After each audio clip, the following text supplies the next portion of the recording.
sendiri. Masyarakat tidak mau mengurus dokumen kependudukan jika kebanyakan ini ya, jika tidak benar-benar membutuhkan. Sebagai contoh, anaknya mau masuk sekolah tetapi belum memiliki akte kelahiran. Waktu mau mendaftarkan anaknya ke sekolah pasti akan dicari akte kelahirannya. Nah, di saat itu penduduk langsung buru-buru ingin membuatkan akte kelahiran anaknya, ya. Nah, sekarang di sini itu permasalahan yang pertama. Jadi sewaktu mau membuat akte kelahiran anaknya, itu di situ kan dibutuhkan persyaratan-persyaratannya. Persyaratan-persyaratan itu belum dipenuhi oleh masyarakat, ya. Jadi mereka harus mengurus ke sana kemari, sehingga membutuhkan banyak waktu jadinya. Nah, seperti itulah kendala pertamanya. Jadi kalau masyarakat tidak mengurus dari awal sejak anaknya lahir, pasti setelah berumur sekolah mereka akan mengurus itu. Jadi kendala itu akan muncul.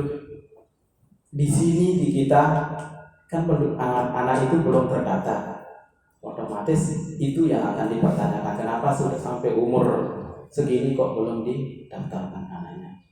Masyarakat yang awam, banyak di sini masyarakat kita yang di pedesaan, jadi mereka kadang karena berhadapan dengan kami di sini dianggap aparat pemerintah, mungkin dikira mempersulit atau apa, akhirnya melalui calo mereka bayar di calo. Kalau dijabarkan secara keseluruhan, memang untuk yang permasalahan ini untuk pembuatan dokumen ini paling banyak yang diderita adalah di masyarakat yang belum yang masih pedesaan. Jadi di sini sudah masuk calo sudah masuk, kita mengurus dokumen kependudukan itu sulit. Itu yang dari calo. Padahal sebenarnya kita tidak pernah mempersulit masyarakat. Selama persyaratan yang dibawa masyarakat itu lengkap, kita layani. Dan sampai saat ini kita sudah membuka 12 loket Adminduk di semua kecamatan. Jadi untuk mempermudah masyarakat agar dari jarak rumah ke tempat pelayanan kita dipersingkat. Jadi kita membuka loket di masing-masing kecamatan 12. Di sana kita tempatkan teman-teman kami yang dari Dukcapil untuk melayani masyarakat di sana. Apakah nggak timnya yang sosialisasi atau nggak dari pihak Dukcapilnya yang langsung door to door lah? Siap. Melayani masyarakat akan ketidaktahuan mereka. Setiap tahun kami ada tim dari Dinas Dukcapil untuk turun ke semua desa se-Lombok Tengah. Jadi kita melayani dokumen pembuatan akte kelahiran, akte kematian, perekaman KTP, perekaman plus pencetakan KTP itu kita turun sampai ke desa. Jika ada penduduk yang telah meninggal dunia, sebenarnya itu wajib dilaporkan oleh aparat terbawah di desa, baik itu RT, RW atau anggota keluarganya. Setelah dilaporkan, di sini kita akan menerbitkan kutipan akte kematian dari penduduk yang telah meninggal dunia.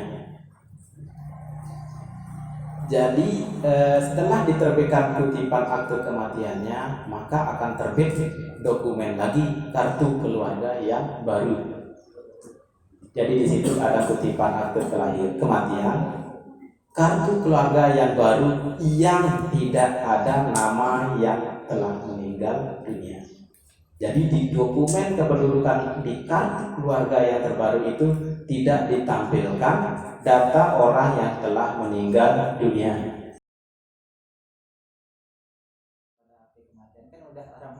Ya.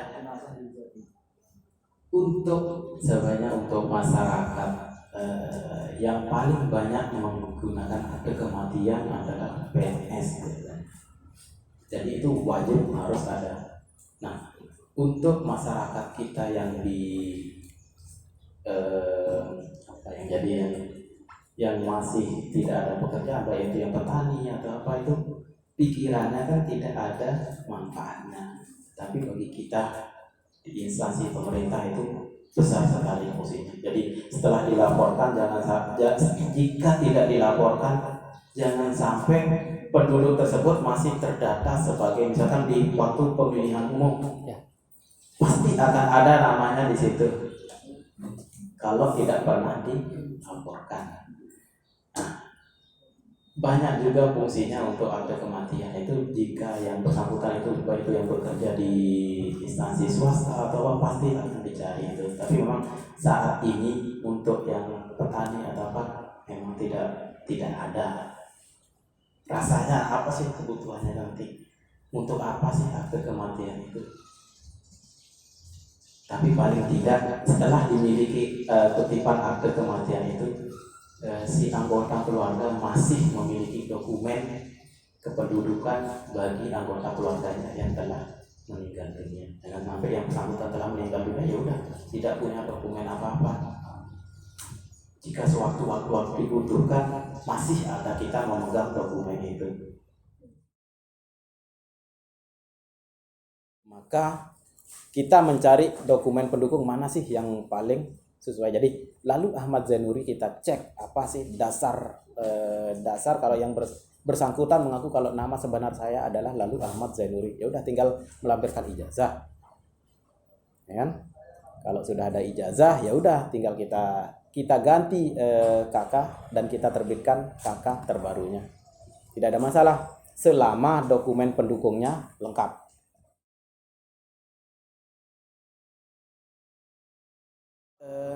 Karena kan di dokumen kependudukan kan banyak, ada KK, KTP, akte kelahiran, akte kematian. Tapi yang paling yaitu sudah yang paling banyak dicari adalah kartu keluarga sama kartu tanda penduduk KTP. Ya, kalau KTP prosedurnya paling hanya masyarakat. Pertama masyarakat datang ke kantor camat untuk melakukan perekaman biometrik karena kita sudah memakai kartu KTP elektronik. Jadi masyarakat langsung datang ke kecamatan untuk proses perekaman biometriknya. Setelah proses perekaman biometrik dengan membawa kartu keluarganya, fotokopi kartu keluarga, ya udah tinggal menggunakan NIK, nanti di aplikasi akan tampil biodatanya. Nanti di situ akan dikonfirmasi benar nggak datanya yang ini. Kalau udah benar sesuai dengan pengakuan si penduduk, ya udah langsung difoto, direkam, sidik jari, tanda tangan, iris mata, udah di situ dilakukan perekaman semua di kecamatan. Setelah di kecamatan paling nunggu 15 menit kalau memang hasil perekamannya sudah terkirim ke Dirjen Dukcapil, biasanya langsung bisa dicetak KTP elektroniknya.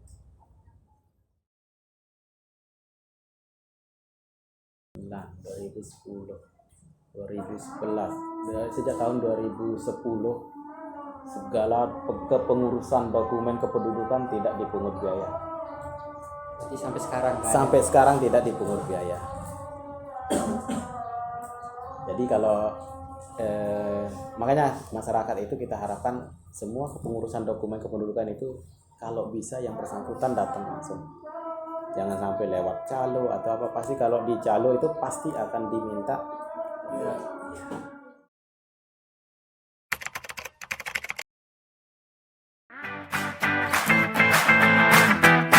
Kita sebagai penduduk Indonesia yang baik harus mempunyai kartu identitas, yaitu KTP. Bagi kamu yang sudah berumur 17 tahun, wajib mempunyai KTP dengan mengumpulkan data fotokopi KK dan akte kelahiran dan meminta surat pengantar serta formulir. Mari ikuti langkahnya.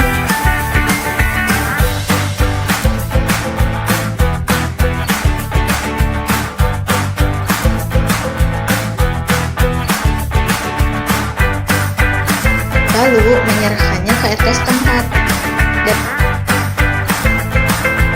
dan meminta surat pengantar serta formulir. Setelah itu ke kantor kelurahan dan menyerahkannya, meminta tanda tangan lurah. Setelah data dikumpulkan, data akan dikirim ke kantor kecamatan. Kemudian proses perekaman, yaitu melakukan entry data,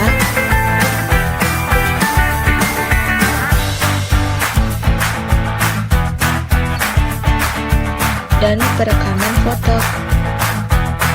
Setelah data terkumpul, data akan dikirim ke dinas.